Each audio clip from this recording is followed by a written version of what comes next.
ஒரு வரிசையில் ரவி வலதுபுறத்திலிருந்து 12வதாகவும் இடதுபுறத்திலிருந்து 4வதாகவும் உள்ளார் எனின் இவ்வரிசையில் மொத்தமாக 28 நபர்கள் வருவதற்கு இன்னும் எத்தனை நபர்களை வரிசையில் சேர்க்க வேண்டும்? ரவியின் இருபுற நிலைகளும் சொல்லப்பட்டுள்ளது.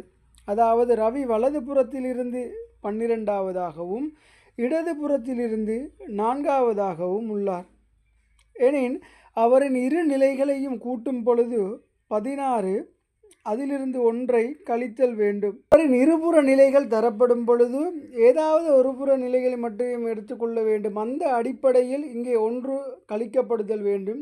அதனால் 12 கூட்டல் 4 16 என்ற விடை வரும். அதிலிருந்து 1ஐ கழிக்கும் பொழுது 15 பேர் இந்த வரிசையில் ஆரம்பத்தில் உள்ளனர்.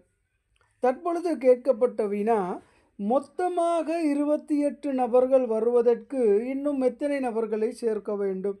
ஸோ ஏற்கனவே 15 நபர்கள் உள்ளனர். தற்பொழுது 28 பேர் வர வேண்டும்.